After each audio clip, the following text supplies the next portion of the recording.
A Washington, D.C. Ahí está Cristina Londoño, siguiendo de cerca, por supuesto, las reacciones, Cristina, desde la capital del país a un papa que ha sido muy vocal en sus posturas en cuanto a la política en Estados Unidos y especialmente ahora con el gobierno de Trump. Buenos días.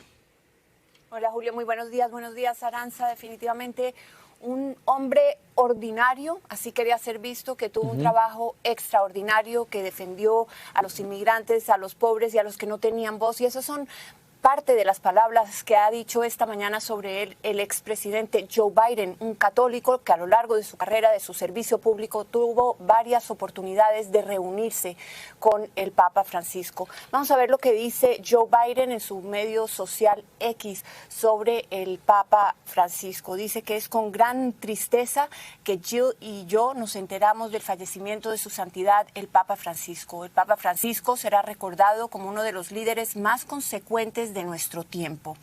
Y dice también que durante décadas él sirvió a los más vulnerables en Argentina y tuvo la misión de servir también a los pobres. Añade que como papa tampoco dejó esa misión, que fue un pastor y que retó a la iglesia acercándose a las personas de otras fe. También tenemos reacción del secretario de Estado Marco Rubio. Dice que en este lunes de Pascua, Janet y él están entristecidos por las noticias del fallecimiento del Papa Francisco. Dice que se unen en oración con los católicos del mundo por la respuesta del Papa, por el reposo del alma del Papa y por este periodo de transición que viene para la Iglesia Católica, que en paz descanse, dice el secretario de Estado Marco Rubio. Y es que aquí nos levantamos con esta noticia, una noticia estremecedora para los católicos del mundo y sobre todo la gente que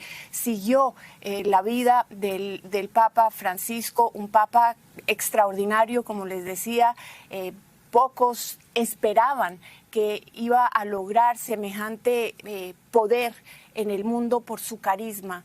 Él se reunió con los hombres más grandes, más importantes, ahí lo tenemos en reunión con el presidente Donald Trump, pero nunca dejó de ser humilde, tenía un trato muy humilde con la gente en su entorno y definitivamente este es un día que le llega al corazón a los católicos del mundo y a muchas personas de fe que vieron en él un defensor incansable de los más necesitados. Y además, Cristina, también pudimos ser testigos de que sirvió como mediador durante la gestión de Obama y pues esta política que tenía con Cuba. Hablando de mandatarios, el presidente Donald Trump, vía Truth Social, o su medio, acaba de escribir: descansa en paz, Papa Francisco, que Dios lo bendiga a él y a todos los que lo amaron. Así reza el comunicado del presidente. Y veíamos, Cristina, las fotos del primer gobierno de Trump, ese primer encuentro que hubo entre, bueno, ahorita es la reina Isabel II de Inglaterra, pero veíamos las fotografías en el primer gobierno de Trump, en su encuentro con el Papa Francisco, y sin embargo, Cristina, en estas campañas y en este inicio del segundo gobierno, hemos visto más tensión entre el Vaticano y el gobierno de Trump. Y justamente es por el tema migratorio. Ante todo, el Papa ha sido un defensor impresionante de los derechos de los inmigrantes. Su primer viaje fue a una isla del norte de África para resaltar el problema de los migrantes en el mundo y no hizo más a lo largo de su pontificado de hablar de los derechos de las personas desplazadas, de decir que el corazón de Cristo le abría las puertas a estas personas y que el mundo entero debería hacer exactamente lo mismo. Y una de sus últimas visitas, por ejemplo, fue a una prisión. Entonces era un papa que, si bien se codió con los más poderosos del mundo y fue uno de los hombres más poderosos del mundo, pues siempre se daba a los necesitados, a los vulnerables.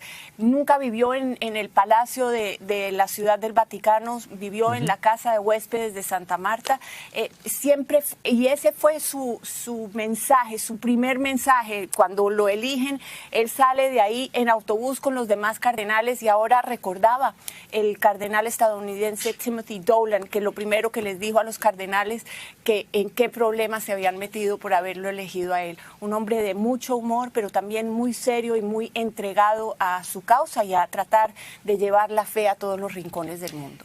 Cristina, estamos viendo, mientras nos narras esto, en imágenes, ese encuentro que tuvo el vicepresidente J.D. Vance con el Papa Francisco, ahora que estuvo de visita en el Vaticano. El viernes acudió a una misa y esto fue justamente el domingo antes de que J.D. Vance saliera de gira por India. Recuérdanos un poquito sobre este encuentro entre J.D. Vance y el Papa Francisco. Pues mira, fue un encuentro bastante breve. Pocos habríamos imaginado que eran las últimas horas de vida del Papa Francisco. Pocos sabríamos que después de eso iba a recorrer también la plaza de San Pedro y que estaba en sus últimos momentos. Y una de las cosas que estaban diciendo los cardenales es precisamente que el Papa no solamente enseñó y fue un mensaje durante su vida, pero también lo hizo con la manera en que se enfrentó a la muerte, siempre con alegría, siempre con fortaleza y siempre con una mano amiga y con puertas abiertas para cuantas personas se cruzaban en su camino.